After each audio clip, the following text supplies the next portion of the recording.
एजेंसियां अब मुख्यमंत्री के घर तक पहुंच गई हैं। दरअसल सीएम उद्धव ठाकरे के रिश्तेदार हैं, उनकी पत्नी के भाई हैं, जिनके घर पर ईडी की तरफ से छापेमारी की जा रही है। आपको बता दें, बड़ी कार्रवाई महाराष्ट्र में ईडी ने की है। सीएम उद्धव ठाकरे के रिश्तेदार श्रीधर पाटणकर, ईडी ने छापेमारी कर इनके 11 फ्लैट्स सील किए हैं। श्रीधर पाटणकर जो हैं वो सीएम उद्धव ठाकरे की पत्नी के भाई हैं। तो एक तरीके से सीएम उद्धव ठाकरे के घर तक केंद्रीय एजेंसी ईडी ने छापेमारी की है उद्धव की पत्नी के भाई के यहां, जहां 11 फ्लैट्स ईडी ने सील किए। थाने में बताया जा रहा है ये 11 फ्लैट, इन 11 फ्लैट्स को ईडी ने सील कर दिया है। तो एक बार फिर से मानकर चलिए, अब महाराष्ट्र और केंद्र सरकार आमने सामने होगी। केंद्रीय एजेंसी ईडी की इस कार्रवाई के बाद उद्धव ठाकरे की तरफ से, महाराष्ट्र सरकार की तरफ से यकीनन पलटवार किया जाएगा। फिलहाल केंद्रीय एजेंसी ईडी की तरफ से बड़ी छापेमारी की गई है। महाराष्ट्र के मुख्यमंत्री उद्धव ठाकरे के रिश्तेदार के यहां ये छापेमारी। और इस बीच बीजेपी के नेता किरीट सोमैया, उन्होंने उद्धव पर निशाना साधा है। सीएम उद्धव ठाकरे के साले श्रीधर पाटणकर का मनी लॉन्ड्रिंग घोटाला, फर्जी कंपनियां बनाकर घोटाला किया, घोटालेबाजों को छोड़ेंगे नहीं। सीएम उद्धव ठाकरे के साले श्रीधर पाटणकर का मनी लॉन्ड्रिंग घोटाला, फर्जी कंपनियां बनाकर घोटाला किया, घोटालेबाजों को छोड़ेंगे नहीं, ये कह रहे हैं बीजेपी नेता किरीट सोमैया। और अब रुक करते हैं अपने शो कौन बनेगा मुख्यमंत्री का, जिसमें आपको बताने जा रहे हैं कि मुख्यमंत्री के नाम तो तय हो चुके हैं, शपथ ग्रहण की तारीखें भी तय हो चुकी हैं। समारोह के लिए अब तैयारियां जोरों पर हैं। उत्तराखंड में पुष्कर सिंह धामी 23 मार्च मतलब कल शपथ लेंगे। 25 मार्च को दिन शुक्रवार का उत्तर प्रदेश के मुख्यमंत्री के तौर पर योगी आदित्यनाथ का शपथ ग्रहण समारोह है। और फिर 28 मार्च दिन सोमवार गोवा में प्रमोद सावंत मुख्यमंत्री पद की शपथ लेंगे। और सबसे खास बात यह है कि इन तीनों समारोह में प्रधानमंत्री नरेंद्र मोदी खुद मौजूद रहेंगे। देहरादून के परेड ग्राउंड में 23 मार्च को यानी कल दोपहर 2:30 बजे शपथ ग्रहण समारोह होना है, जिसमें पीएम मोदी समेत कई केंद्रीय नेता शिरकत करेंगे। बीजेपी शासित राज्यों के मुख्यमंत्री भी इस शपथ ग्रहण में शामिल होंगे। तो ये 3 तस्वीरें आपके सामने, 23, 25, 28 मार्च, 3 राज्यों में मुख्यमंत्रियों का शपथ ग्रहण, तैयारियां जोरों पर। तो उत्तर प्रदेश की अगर बात करें तो महज 3 दिन रह गए। उत्तर प्रदेश में योगी सरकार का शपथ ग्रहण समारोह होगा और इस समारोह को भव्य बनाने की जोरदार तैयारियां चल रही हैं। इस समारोह में खुद प्रधानमंत्री नरेंद्र मोदी मौजूद रहेंगे और वो भी 1-2 नहीं बल्कि पूरे 2.5 घंटे के लिए। उनके 3 हेलीकॉप्टर्स के लिए जो इकाना स्टेडियम है, जहां पर यह भव्य समारोह का आयोजन किया जा रहा है, उसके बिल्कुल ठीक बगल में हेलीपैड बनाया जा रहा है। इकाना स्टेडियम के भीतर और क्या कुछ खास तैयारियां चल रही हैं, दिखाते हैं आपको लखनऊ से एबीपी न्यूज संवाददाता संजय त्रिपाठी की एक्सक्लूसिव ग्राउंड रिपोर्ट।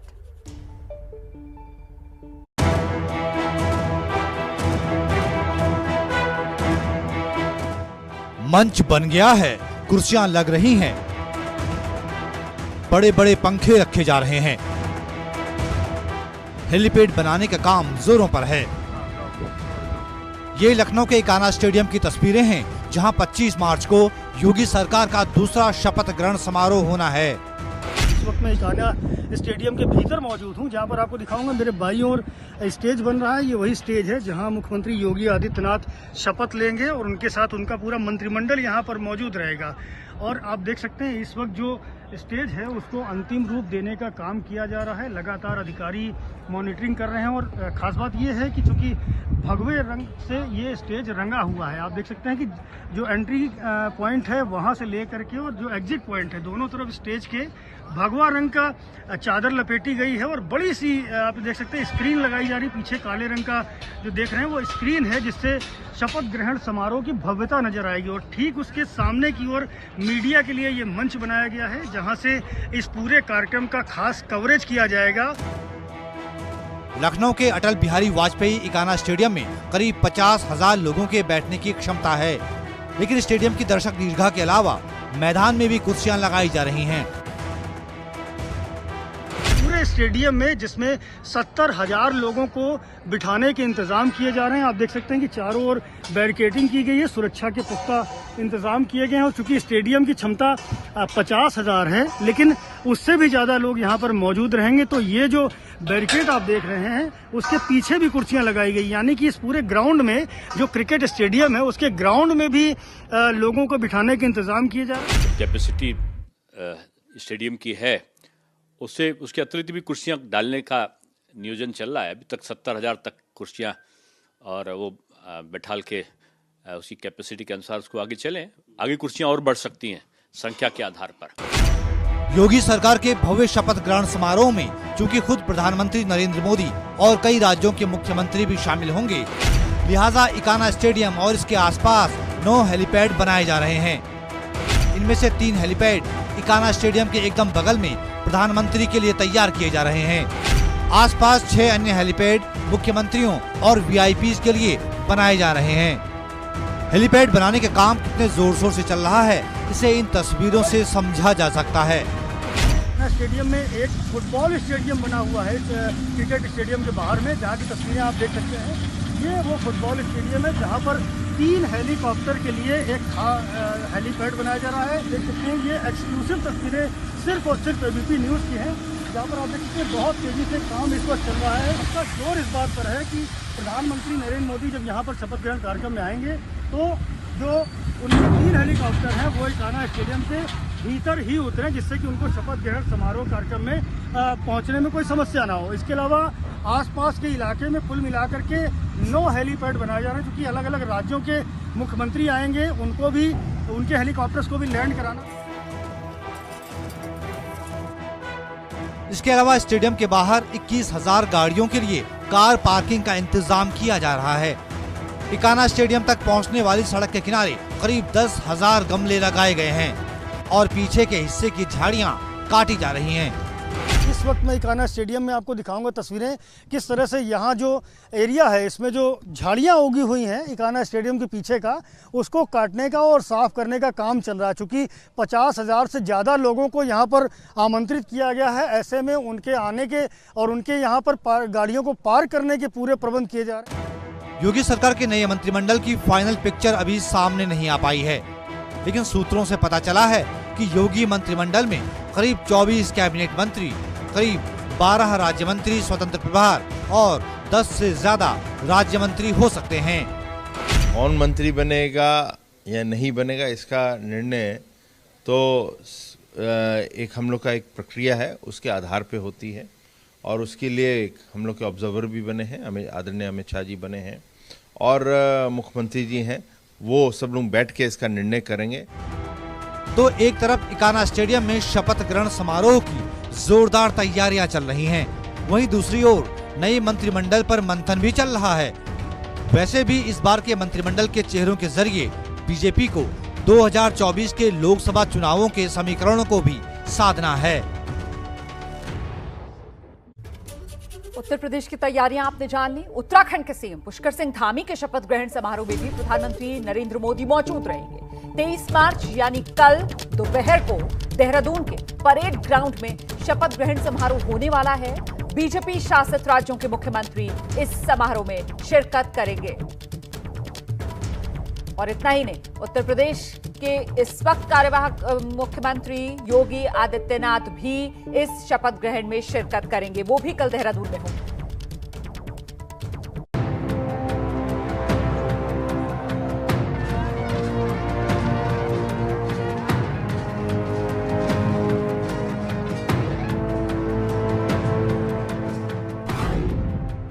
उत्तराखंड में बीजेपी को बम्पर जीत मिली है। 70 में से 47 सीटों पर बीजेपी ने बाजी मारी है और लगातार दूसरी बार पुष्कर धामी उत्तराखंड में सीएम पद की शपथ लेने वाले हैं, लिहाजा जश्न का दौर जारी है।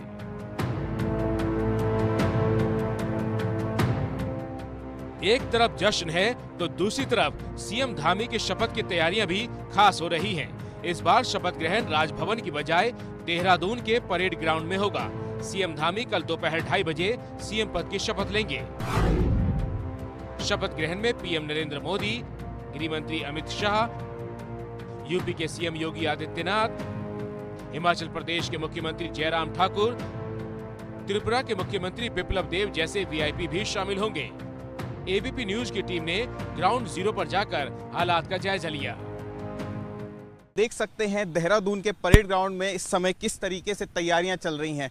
सारा प्रशासनिक अमला यहां पर लगा हुआ है, मंच यहां पर सजाए जा रहे हैं। आपको बता दें कि जो अभी तक जानकारी मिल रही है उसके अनुसार 5 से 6 राज्यों के मुख्यमंत्री इस शपथ ग्रहण समारोह में शामिल हो सकते हैं। खुद प्रधानमंत्री नरेंद्र मोदी के भी आने की संभावनाएं हैं। यहाँ पर 3 मंच बनाए जा रहे हैं।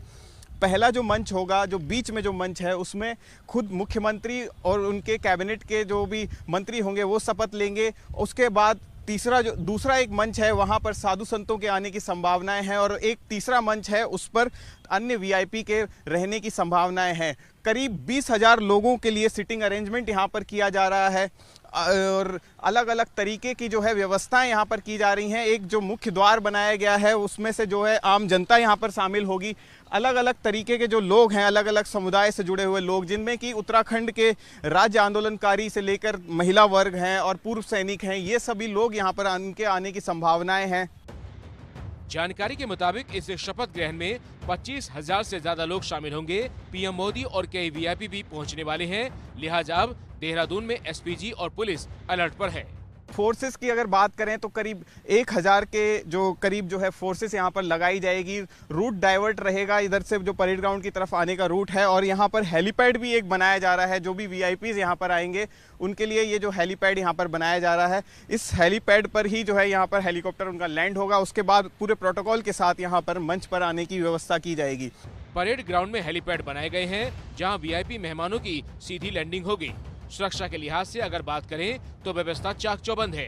देखिए, सिक्योरिटी के दृष्टिकोण से जो है जब भी माननीय प्रधानमंत्री जी का आगमन होता है तो सेट प्रोटोकॉल्स है, एसपीजी द्वारा निर्धारित किया जाता है, तो उसके अनुसार जो भी कार्रवाई करनी होती है वो हम करते हैं।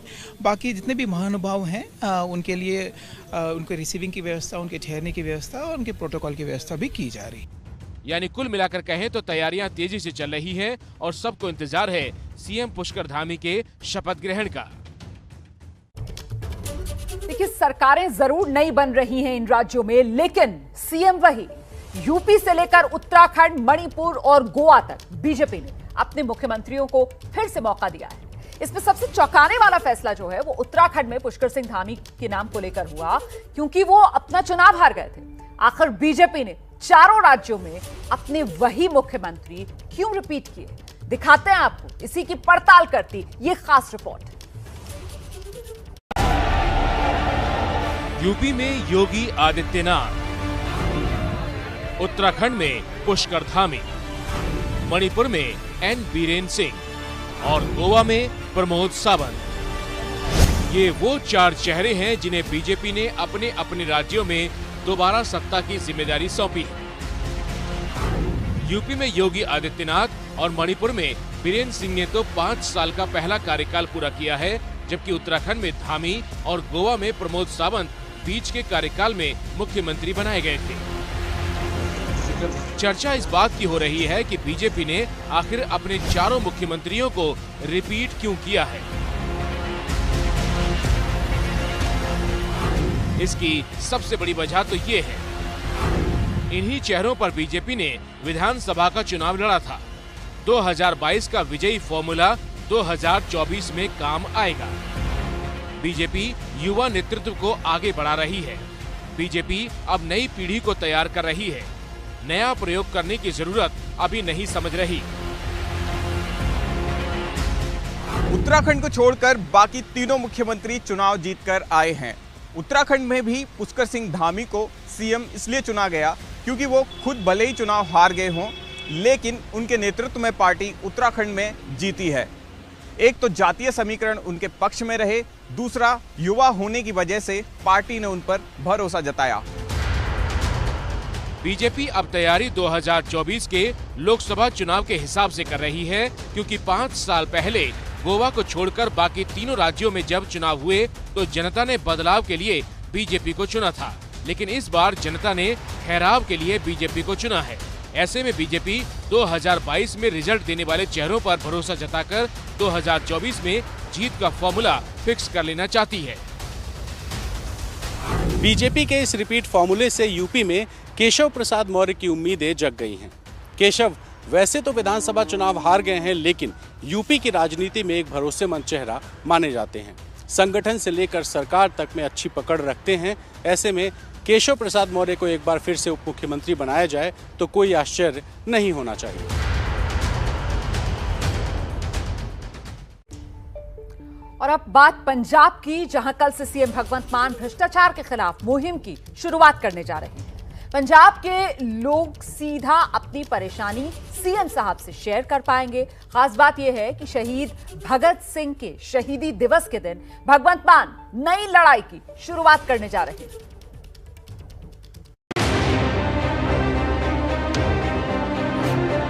पंजाब में कल से करप्शन के खिलाफ घंटी बजेगी।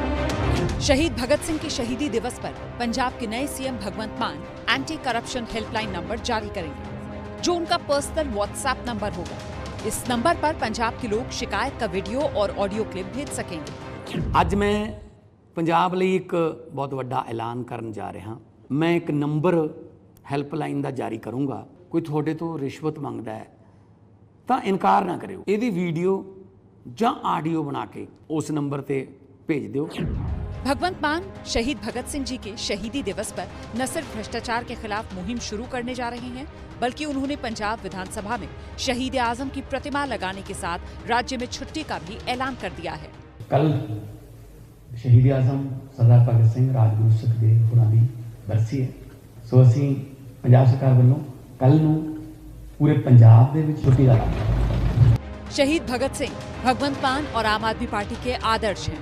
पंजाब में मान ने कल की छुट्टी का ऐलान किया तो दिल्ली में सीएम अरविंद केजरीवाल ने शहीद भगत सिंह के शहीदी दिवस पर उनके नाम पर नए स्कूल की नींव रखने का ऐसा स्कूल बनाएंगे जहां पे बच्चों को फौज में भर्ती होने की ट्रेनिंग दी जाएगी। उस स्कूल का नाम होगा Shaheed Bhagat Singh armed forces preparatory school. ये स्कूल पूरी तरह से फ्री होगा। इसमें 9वीं क्लास में और 11वीं क्लास में एडमिशन होगा।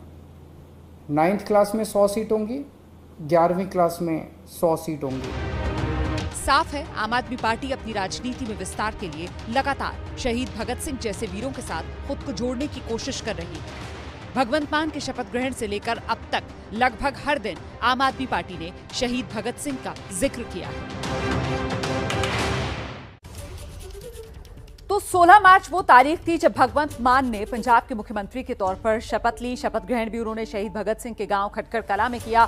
और इस दौरान जो बड़े फैसले मान सरकार की तरफ से किए गए हैं वो ये कि पंजाब के युवाओं को 25,000 सरकारी नौकरी, ये बड़ा फैसला जो भगवंत मान ने ले लिया है। इसके साथ ही 35,000 जो अस्थायी कर्मचारी हैं उन्हें पक्का करने का फैसला लिया गया है। पंजाब में आप सरकार की तरफ से ग्रुप सी और ग्रुप डी के जो एम्प्लॉयज हैं, और भ्रष्टाचार के खिलाफ 23 मार्च मतलब कल का दिन जो शहीद भगत सिंह की शहीदी दिवस है, कल से हेल्पलाइन नंबर जारी कर दिया जाएगा पंजाब में।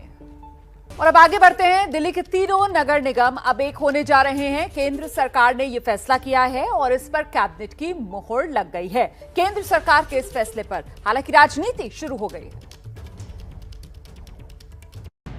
दिल्ली में अब न साउथ दिल्ली नगर निगम होगा, न नॉर्थ दिल्ली और न ही ईस्ट दिल्ली नगर निगम।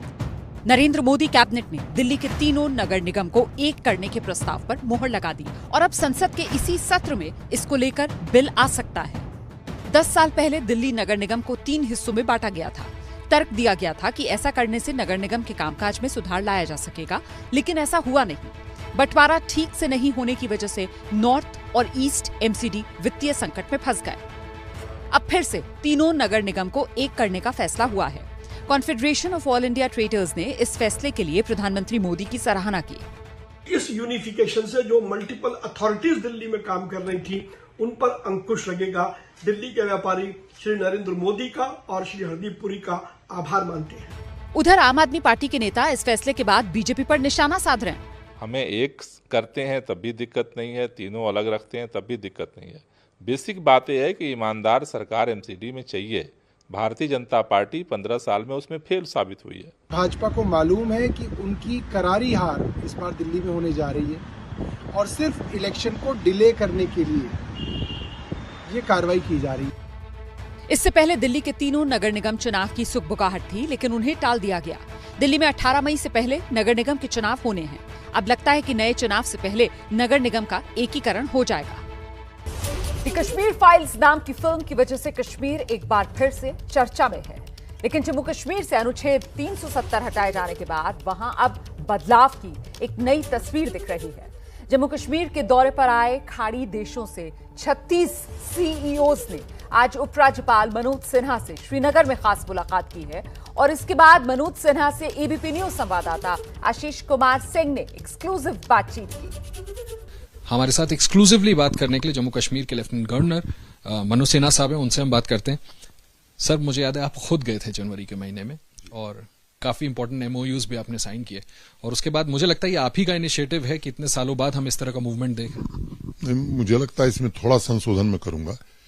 ये इनिशिएटिव भारत के सम्माननीय प्रधानमंत्री जी का है, जिनके कारण यूएई से रिश्ते भारत के इतने अच्छे हुए और यूएई के सीईओज और बिजनेसमैन के बीच एक नए प्रकार का विश्वास भारत को लेकर के पैदा हुआ है। ये सच है कि हमारे इंडस्ट्री एंड कॉमर्स डिपार्टमेंट ने, हम लोगों ने भी प्रयास किया और दुबई के दौरे के बाद जो बातचीत हुई थी, एक पहला डेलीगेशन आया है। भविष्य में मैं ऐसे और डेलीगेशंस की उम्मीद कर रहा हूं।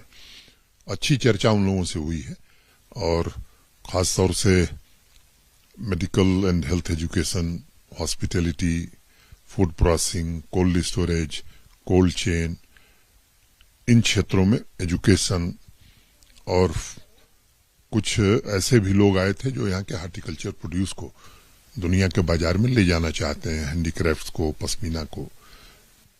तो बातचीत अच्छी हुई। मैं उम्मीद करता हूं कि ये जमीन पर भी इसे उतारने में हम सफल होंगे आने वाले दिनों में। सिक्योरिटी कंसर्न को लेकर के आपने भी वहां प्रेस कॉन्फ्रेंस में कहा कि हमारी जिम्मेदारी, हम इनको सुरक्षा का पूरा भरोसा दिलाएंगे। वो कैसे मुमकिन हो सकेगा? आपको लगता है ये एक चैलेंज है या अब यहाँ पर स्थिति इतनी सामान्य हो गई कि वो उतना बड़ा मुद्दा रहा नहीं? मैं मानता हूं कि स्थिति बहुत बेहतर है और आंकड़े भी इस बात की गवाही करते हैं और मुझे लगता है कि दिन पर दिन स्थिति बेहतर होती जा रही है। जिस तरह से टूरिस्ट फुटफॉल यहाँ अनप्रेसिडेंटेड हुआ है पूरे देश में, इसके कारण एक नए प्रकार का विश्वास बना है।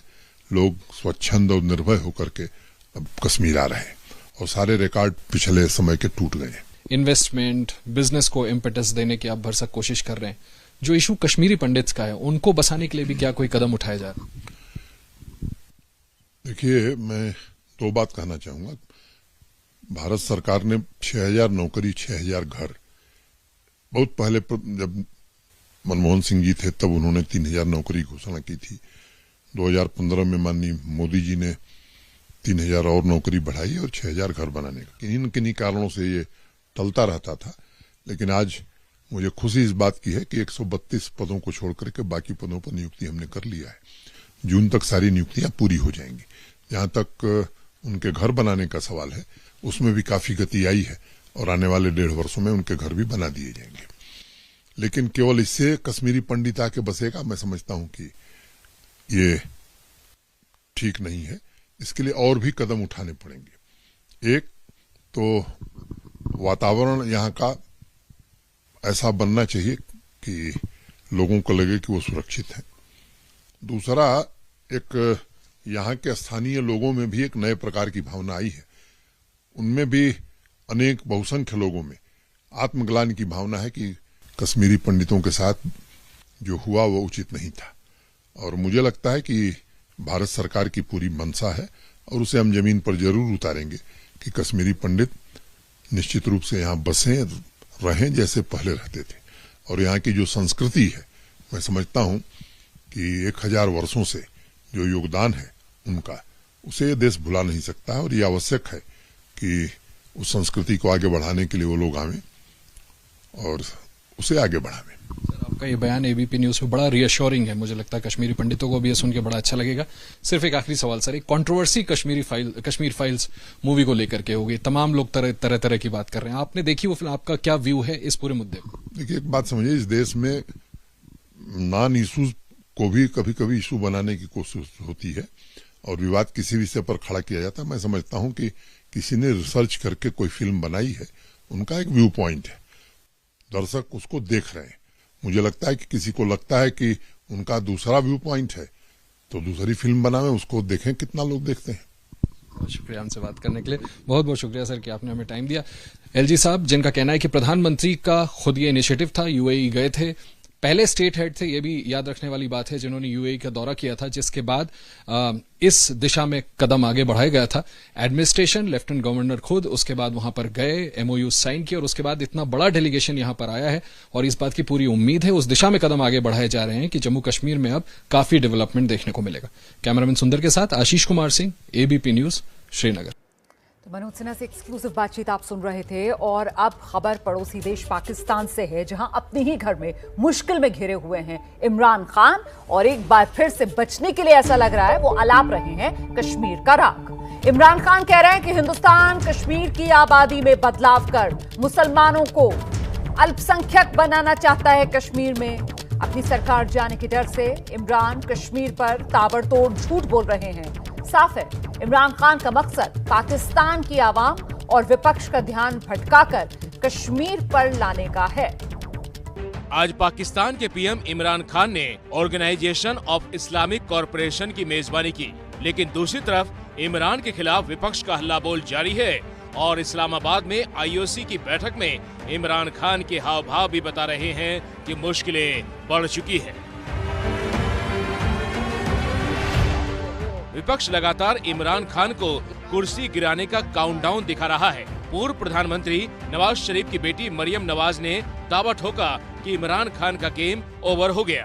25 मार्च को इमरान के खिलाफ पाकिस्तान की संसद में विपक्ष का अविश्वास प्रस्ताव लाया जाएगा, लेकिन फ्लोर टेस्ट से पहले ही विपक्ष का आत्मविश्वास 7वें आसमान पर है और तैयारी अगले दौर की है। नवाज शरीफ की पार्टी ने अपने पीएम उम्मीदवार का ऐलान भी कर दिया।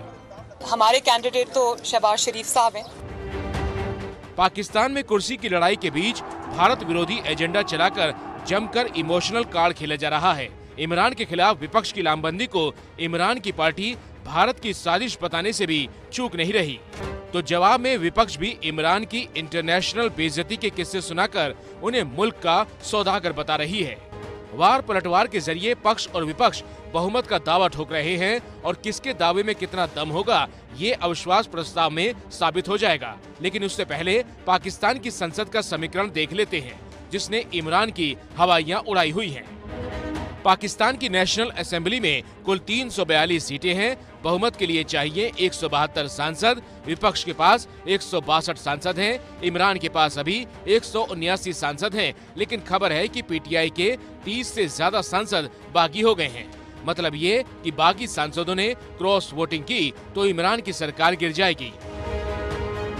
और इन्हीं बागी सांसदों की सदस्यता रद्द करवाने के लिए इमरान ने कल सुप्रीम कोर्ट का दरवाजा भी खटखटाया था, लेकिन न्यायपालिका ने विधायिका में दखल न देने का फैसला सुनाकर इमरान की उम्मीदों को तोड़ दिया। आने वाले कुछ दिनों के अंदर इमरान खान इस मुल्क के प्राइम मिनिस्टर रहेंगे या नहीं रहेंगे, उसका फैसला भी उसी पार्लियामेंट में होने वाला है, जिसमें आज OIC का सेशन और एक extra ordinary conference with foreign ministers हो रही है। इस्लामाबाद से हमजा अमीर, ABP।